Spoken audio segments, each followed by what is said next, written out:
Welcome to Influential Entrepreneurs, bringing you interviews with elite business leaders and experts, sharing tips and strategies for elevating your business to the next level. Here's your host, Mike Saunders. Hello and welcome to this episode of Influential Entrepreneurs. This is Mike Saunders with Marketing Huddle, and today we have with us Tom McMakin, who is the CEO of Profitable Ideas Exchange. Tom, welcome to the program. Mike, thanks for having me on. You're welcome. And, give us a little bit of background on yourself and some of your accolades. I know that you have got a nice storied past, so give us a little bit of that, and then we'll move right into talking about your book, How Clients Buy, that you co-authored. Yeah, I'd love to do that. It's you said storied past. I almost thought you said sorted past. That'd be yeah. No. You could choose which one you want to talk about, storied or sorted. We'll hope that you choose story. I was a political philosophy major in college, and I got out of college, and I didn't know what to do because there's not a lot of jobs out there for political philosophers. I joined the Peace Corps and went to West Central Africa, and I helped women start small businesses there, and I found my calling, which was to sort of grow small businesses. And I came back to the United States, and I ended up working for a company called Great Harvest Bread Company, a franchising company in Montana, and grew that company and wrote a book about it called Bread and Butter, and then went to work for a private equity firm and worked with a number of entrepreneurs as they sought to scale their businesses, and then bought the business that I am now running right now, which is called Profitable Ideas Exchange. This business is focused on business development for professional services firms. And over the last 7 years, we've grown this business, and I thought I'd write a second book, How Clients Buy, with a professor, Doug Fletcher, and talk a little bit about how when you're in the world of selling expert services, that's way different than if you're in the world of selling chairs or toothbrushes. Or bread. Or bread, for that matter. Yep. Exactly. Well, let's get into that, because I love that concept, because that's the world that I live in, because there's some elements that I feel you probably are covering in the book, which is, first of all, you have to know your competitive advantage. Second of all, who is your true target audience? And boy, it's so tempting to have this wide, broad target audience. I do this service for anybody that'll pay me money, right? Right. So what are your initial approaches when you're talking about how clients buy and how you work with some entrepreneurs in getting them started? Well, I know that you are an authority on positioning, and I agree 100%. I think one of the principal differences between selling products like a laptop, which are sold on features and attributes, pixels and weight and color and screen size, processor speed, is that services are sold on very differently. They're sold on reputation and referral and your track record. And as a result, the way in which people build practices, expert services practices, whether it's marketing help or accounting help or law help or IT consulting, is to narrowcast, not to broadcast. And the world, everything in marketing tells us you've got to get to as many people across the globe as possible, and then the law of large numbers will kick into gear. What we have found is that successful practitioners of expertise define a conversation that they're interested in underwriting, and a group of executives that they're interested in serving. And typically that number of executives is somewhere on the order of 100 to 400 executives. So it's very small. Mm-hmm. And then over the course of a lifetime, they get to know these people really well. And are the bee that is cross-pollinating best practices between these people that they want to serve. I love that. Narrowcast rather than broadcast. Yeah, Narrowcast is awesome, and I've heard it said a whole lot of different ways as well. But I think one thing that we've heard this for years, and we can probably spin it a lot of different ways. But which would you rather do? Take $10,000 and invest it in marketing one campaign, to 100,000 people, or take that same 10,000 and do it in increments of 1,000 people, but doing it 10 times over so that those 1,000 people are seeing you over and over in that repetition. Well, that broadcast aspect might have worked kind of good back in the day, when TV first came out, or radio, and people, right. Were so used to that. And, you hear like the Seth Godins of the world talking about that. Well, now that day is gone, and you need to build your tribes, and you need to, have permission to market to them, with them, engage with them. And people are just too busy.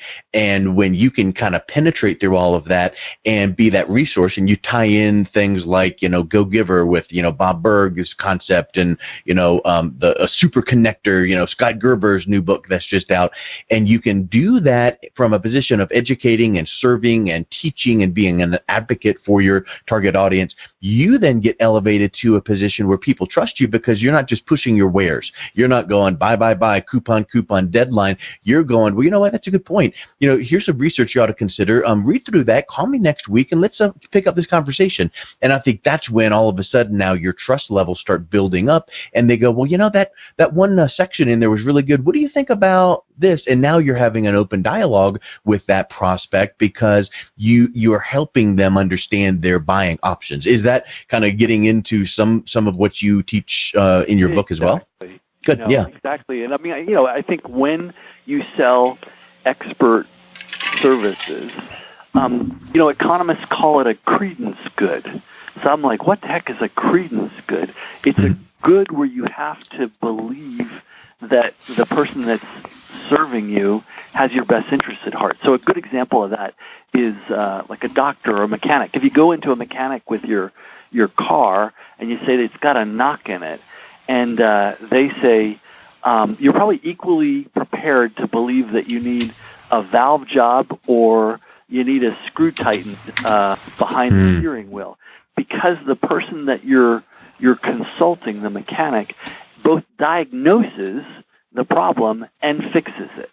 So that's very different than if you have a problem with your drain pipes outside of your house, and you can see that it's leaking, and then you're looking for someone that's a low-cost provider of the solution. So trust is essential in any kind of service sale. And unfortunately, you can't tout your wares. Like, you don't ever see a billboard in Denver that says cheapest attorney in town. Because that's not the way we buy service. Yeah. Buy services from people that we trust and feel like have our best interests at heart, but also can do the job. You have to demonstrate your wares, if you will. And what you're talking about, which is sort of giving to a group of people of your expertise, is a way of demonstrating your expertise in advance of the sale. So let's, just to get all recursive on you, that's what you're doing with this podcast, and it's what I'm doing with this book, right? Yes. You're offering your expertise, and you're demonstrating that, hey, Mike's a smart guy. He's connected. If I have a marketing problem, I should give Mike a call. And I'm doing the same thing with this book by interviewing leaders in the world of professional services and saying, how do you build trust with potential clients? I'm positioning our firm as a thought leader in that small world that we're focused on. Yeah, and I think it was, I think the name was Harry Beckwith that wrote the book Selling the Invisible, which goes right along with, if you're holding a pencil in your hand, you can say, this pencil is sturdy and it's number 2 lead and it's pretty color. But the invisible is service, and your target audience, these services firms, many times have a hard time articulating clearly what their competitive advantage is, and they tend to fall back on the normal, we have great customer service, we've been around 20 years, and our pricing is low. Well, that's really not the platform to sell from. It is the value platform, and they need to learn how to really talk about that clearly, because a confused mind doesn't buy. And that services firm, one thing that they need to do is, have a track record and have, just the persona of helping, but they really should have a teaching aspect. So with the selling the invisible concept, and then also I'm sure you're familiar with the book, The Ultimate Sales Machine by Chet Holmes, he taught people, man, come in there and sell from the position of education. And it really just flips the whole conversation on its side, because your competitor came in guns blaring going, buy this, and the prospect was like, ugh. And then you come in helping, teaching, asking questions, and it's like, oh, that feels a little bit better. Now, let me ask you a question about this. And I think that just is black and white. It's just the way this should be done. So let me ask, it's interesting. When you talked about price, I thought, there's an interesting phenomenon that occurs in expert services sales. So while if I was going to go buy a bucket and all the buckets were roughly the same, they were a commodity, I might look for the cheapest bucket. But there's actually an inverse relationship between price and perceived quality in the world of services. So if McKinsey, one of the largest strategy consulting firms, charges on average $5 million in engagement, that is perceived to be more valuable than, you or I may be going in and charging $250,000 for right. something very similar. And so anyone that sells services, law or accounting services or computer cybersecurity services, cutting prices is not your friend. That's actually not helpful. Better to chart out a kind of high price position and but do your work by showing case studies where you've helped people in very similar positions solve similar problems. That's the way to build a bridge from your expertise to the people you most want to serve. Yeah, you hit a really, really big point, and I think that there's probably studies that have been done on what I'm about to ask, so I want to get your opinion on this. If someone does think, okay, good, I'm in the services industry, my service is X, I want my perceived value to be at the utmost highest, so I'm going to give my brand a makeover. I'm going to, tweak and polish up and level up my messaging, and then I'm going to raise my prices, because I feel that when my prices have been raised and people buy at that level, I'm able to give even more of myself, because now I don't need as many clients because I've got the revenue that I need, and now I'm focusing and going deeper and making a difference. But where is that line where it's too much? It's like you raise your price here and people still buy. You raise your price and a little bit more people buy. And then when you go over a certain number, then it's like, okay, now that's the limit. Where is that? How do you determine that? And is it just the old standard, you got to research your market because every market's different? Yeah, without sounding sort of trite, I think that there's truth to that, which is I think that in any market, there are people that are willing to give away expertise for free. You can just get on the internet and Google cybersecurity and see 5 tips, all the way up to the highest priced providers that come in with long years of experience solving complex problems that look exactly like the complex problems that you're solving. And I think in that high to low, my advice would always be to locate your price in the top quartile. Yeah. And you're in a good spot. You have enough revenues not to work less, but because you have fewer customers, but to add more value to the group of people that you most want to serve. So one of the most popular things that we have seen in our practice is service companies will hire us or others to hold summits or do virtual roundtables, best practice groups over dinner or by phone on conference calls, where they're not putting their own expertise forward. It's not a webinar. They're not talking about themselves.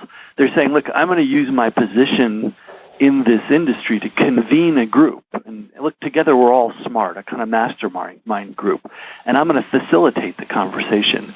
And the weirdest thing happens when you're the one asking the questions, people perceive you as the expert.